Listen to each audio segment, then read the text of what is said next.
Hi, everyone. It's Kelly from the Hub here today with our friend Pastor Jim from Bergstrasse. How are you there? Good morning. Yeah, Morning. it's just one of those days. We always ask how the weather is, but Yeah, there's weather. are you ready for the snow? Well, remember, when people see this, they're I going to see know, this the I next know, day. So they're going to be like, remember, I we know. tape on Tuesday. So we are gearing up for the snow, and hopefully some of you out there like it. You know that I'm a big fan, so I'm looking forward to it. And I don't know, it'll be interesting to see what people say on Thursday about what we just said now. What So we just said about the snow, yeah. I'm having a Because whole it's nice and sunny here in East Ephrata.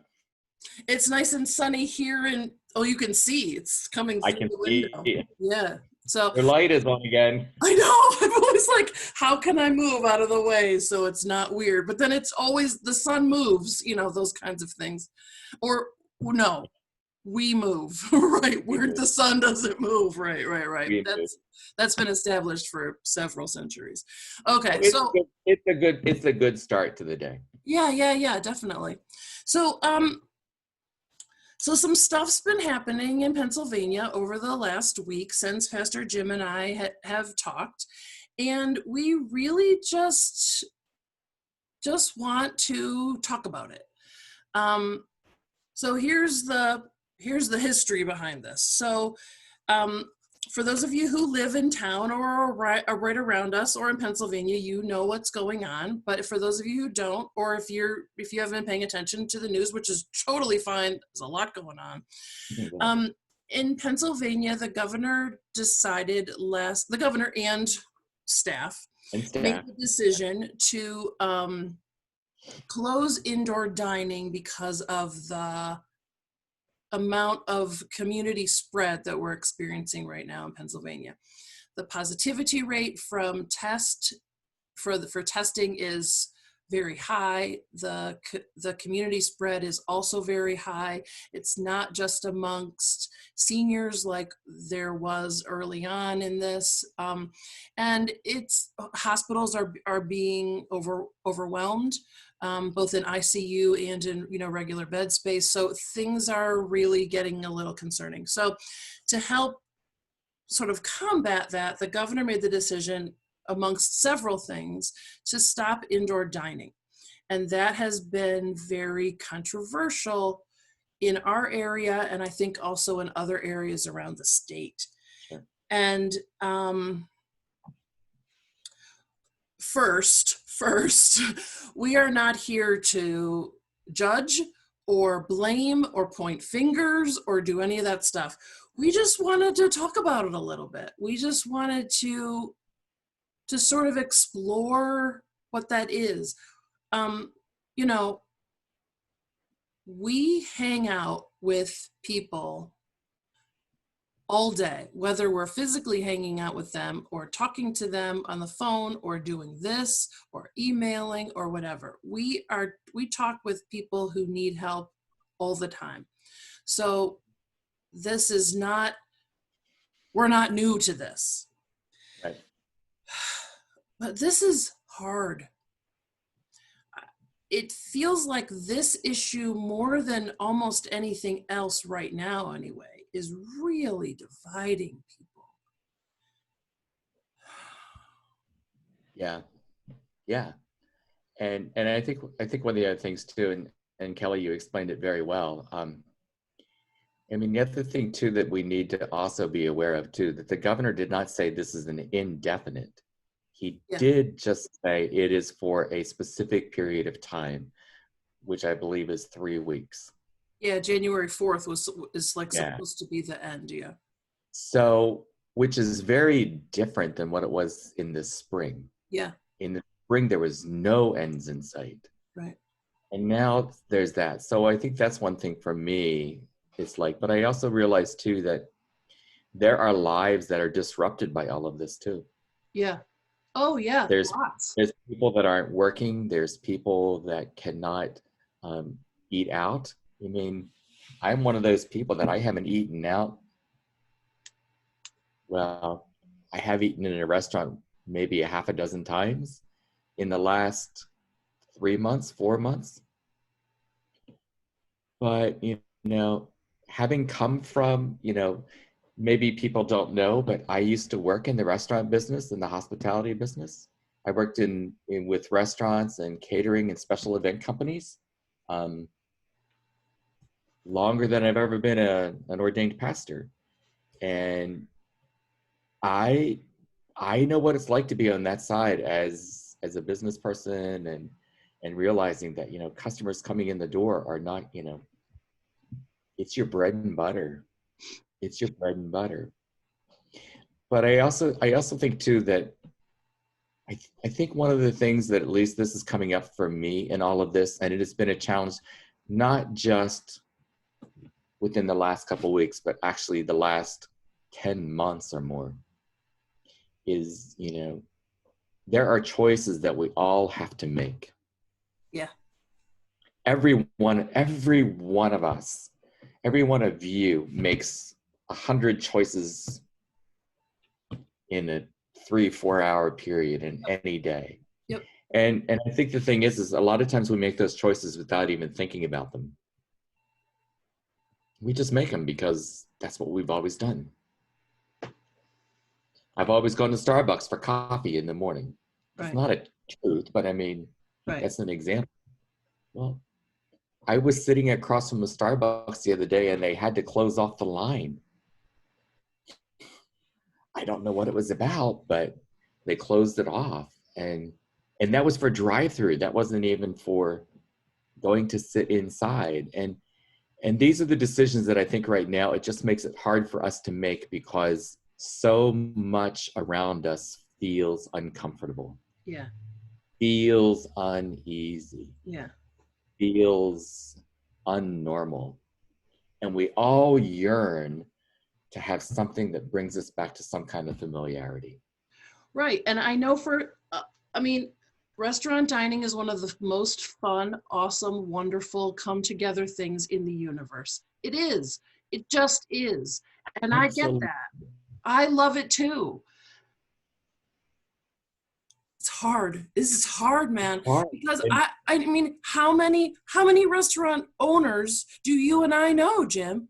I mean, a gajillion of them. And I know you live right on the edge. It's hard. It's hard to make money in a restaurant business. It's hard. And you pour your soul into it. I get that. I get that 1,000,000%. Yep. Then how do you make that decision? Should you close? Should you stay open? Are you alienating more people than you're bringing in? Are you bringing in more people than you're alienating? How do you make that decision? I totally understand that. It's a tough decision. Yeah. And, and I'll just share in my experience. Now, this is not a restaurant, but even the congregation of which I'm the pastor at. Yeah.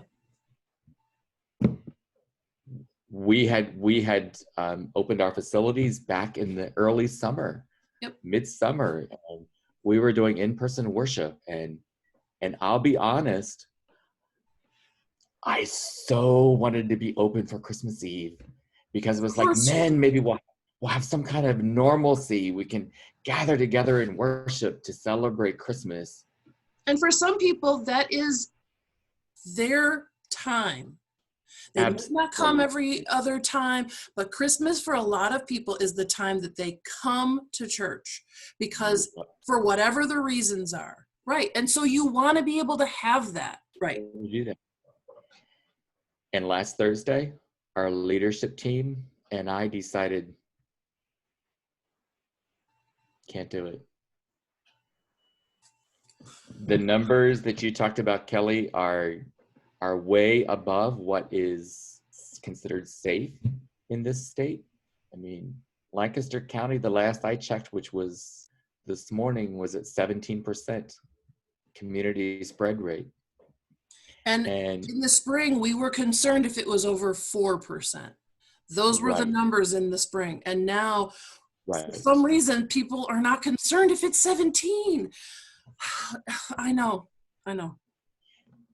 We made the decision, and it was not an easy decision, but I said, we need to take the responsibility because we were having people coming in together for worship, and there were more than 10, which is another thing that says too, that, Right. your groups up to 10 are okay only if you make sure that you're washing your hands, using hand sanitizer, wearing a face mask, social distancing. I mean, we all know those routines, but Yeah. they really are a part of our lives these days. And it was hard to make that decision. Yeah. But I will say, for me, after I made it, there was like a peace that came over me, because I knew I had made the right decision. Because Yeah. it wasn't about me and what I wanted. It was about all of the other people that I knew that would come to worship or that would be a part of it. And it's hard. It's hard. I mean, I just would never want to be in a position that me staying open could cause someone to get sick. I mean, my office is in the Ephrata Public Library, and we made the decision a couple of weeks ago to close to the public, to just have locker service. And we got a lot of grief. Yeah. And we also got a lot of support. And I just would never, I don't know how I could ever forgive myself.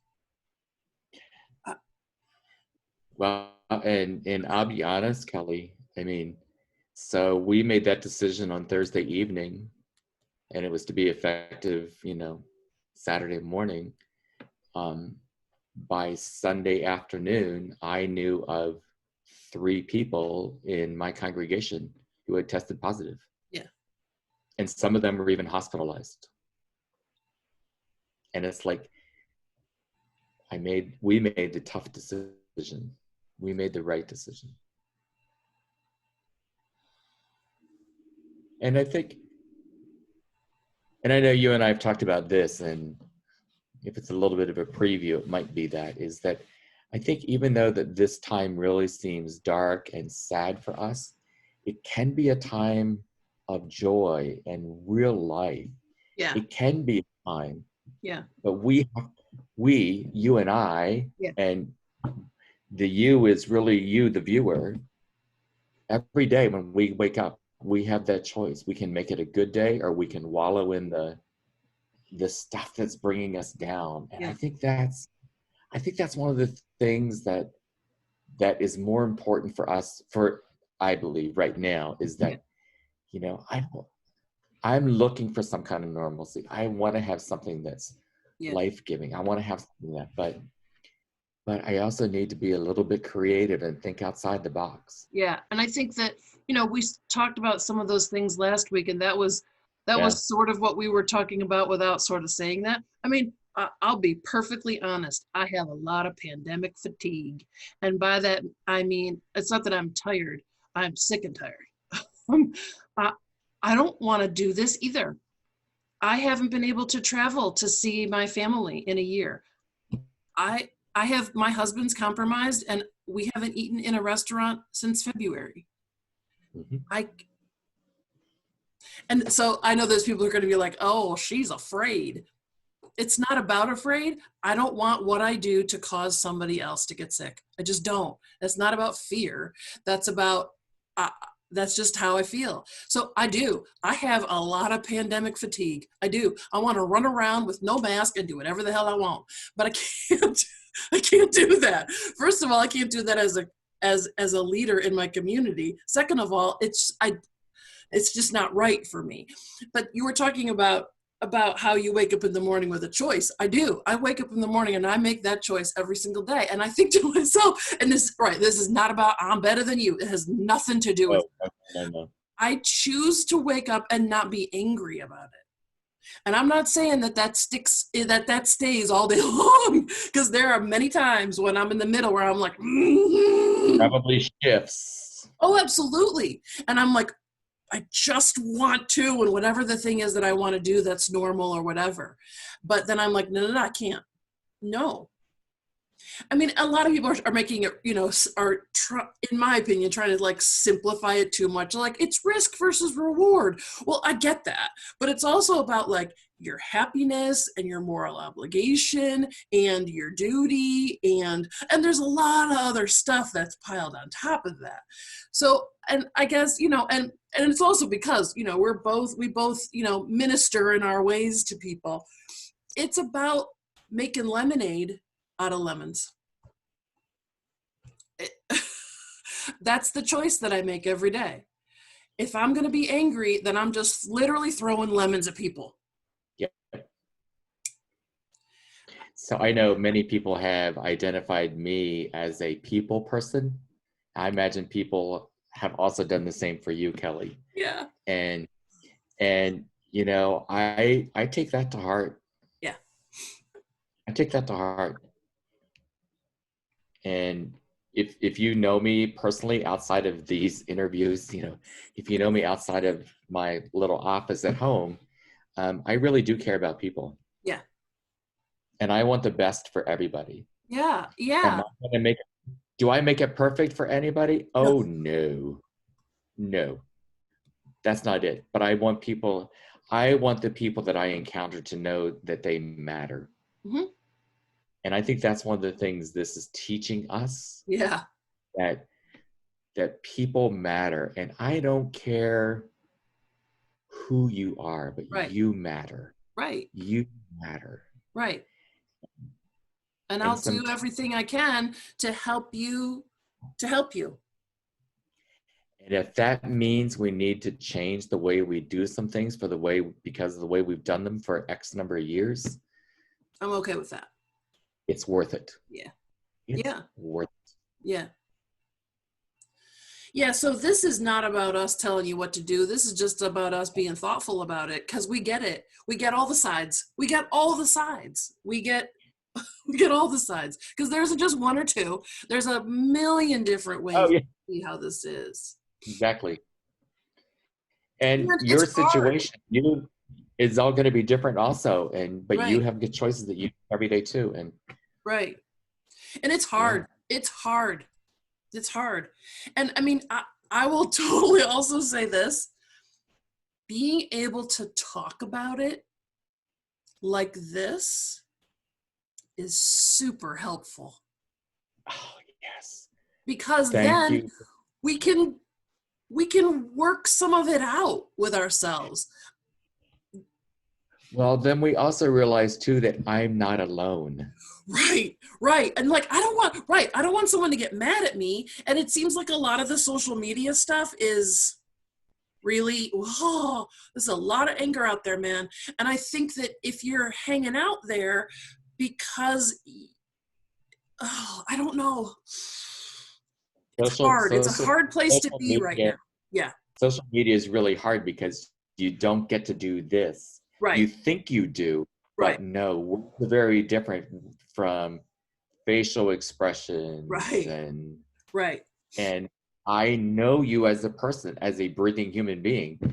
Not that, it's, Yeah. I mean, there's a lot of things that we could say that we're not saying, and I think you guys all can sort of read between the lines about that. But, and that's being able to talk some of it through, and being able to, makes it better. And so when we wake up every day, I make that choice. And so thank you to all of you who own a restaurant, who feed us when we come in, who wait on us, who are kind to us, who find things in the back that are special to add a little mushrooms to here and put a little extra chocolate here. That server that knows exactly what you get for breakfast as soon as you walk in the door. That's right. We give thanks for you. Yeah, and we'll be in to get as many gift cards as we can, and and take out. And I was just going to say, don't forget to call that restaurant that you used to go to every day and say, hey, can you order me your daily special for today? I'll be right over to pick it up as soon as it's ready. Yeah. That's the best we can do right now. Yeah. That still gives life to other people. And people will see you smiling even when you wear a mask. They'll know. They'll know. People can see it in your eyeballs. So even when you're wearing your mask, smile a lot. You do know that our eyes are the first sight of love. Yep. They are the window to the soul, as we say. They Yep. are the window to the soul. It's Yeah. not the mouth. Yeah. If the mouth is the window to your soul, I'm in trouble. Right. Right. And so, right. This holiday season, we're all fatigued. We're all grouchy. We're all upset, but we have to make that choice because when this is over, I want to still be able to be with everybody. And Yes. I don't want you, if everybody's fighting, then